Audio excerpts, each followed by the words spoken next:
Chasing 700 is sponsored by CarShield. Coming into tonight's game, the Cardinals had scored just one run in their last 25 innings. So sunny San Diego should be the perfect recipe for some cold bats, right?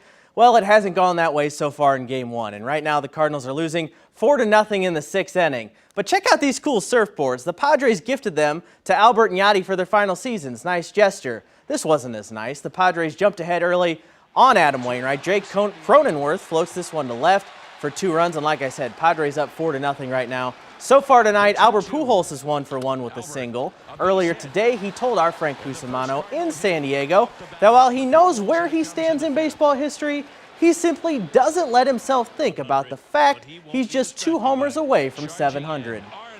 Trust me, don't take this personal or negative. I know where I stand in the history of this game because I'm not dumb. But at the end of the day, it's like those are distractions that you're going to bring into this game, so why think about it? I think I'm going to have plenty time after I retire, after the World Series, to think about all this stuff. So for me, I don't think about it. When you think about Petco Park and Albert Pujols, you probably think about this moment. 2006 NLDS Game 1. Padres catcher Mike Piazza can't corral this Pujols pop-up behind home plate, and you know what happens next. Albert unloaded for a go-ahead 2-run blast. The Cardinals won that game and eventually the World Series, or that series in 4 games, en route to a World Series title.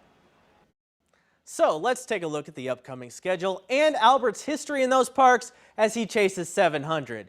Tonight's game is just the first of 3 in San Diego, and he's going to face at least one lefty. That's Blake Snell on Wednesday. Albert has 7 career homers in 35 regular season games at Petco Park, which is still a notorious pitcher's park.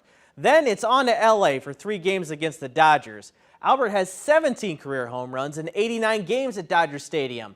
From there, the schedule only looks more favorable. We know he crushes in Milwaukee, and we know he crushes back home for 3 games against the Pirates. And if it absolutely comes down to it, Albert finishes the season with 3 games in Pittsburgh. Now, Pujols has had more success there than just about anywhere else in his career. He's a .374 hitter and has 34 homers in exactly 100 games at PNC Park. Well, training camp may not start until Thursday, but the Blues have already gotten some bad news on the injury front.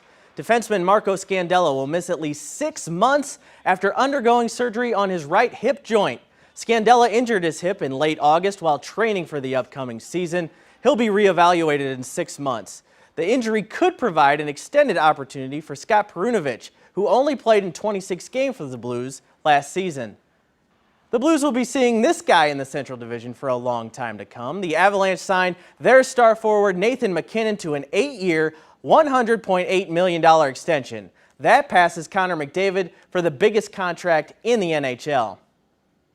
For the first time ever, the Missouri Tigers are headed to the Plains in Jordan-Hare Stadium to face Auburn on Saturday. And Coach Eli Drinkwitz will be taking on his old boss in Auburn head coach Brian Harsin.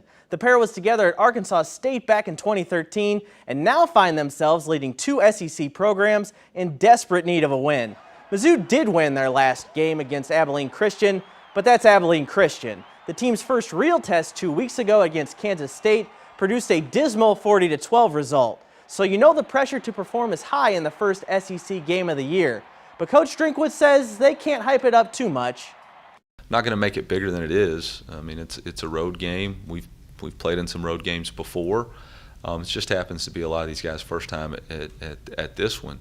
But won't make it bigger than that. Like, take what you learned from what you thought you did do well at K-State. What are the things that put us in a bad situation, and let's learn from it and go out there and try it again. That's what it is. Go try it again. So, no homers for Albert tonight. He's still stuck on 698. But like I said, facing a lefty tomorrow, I think Frank might see 699. Well, that would be great. All right, Corey, thanks.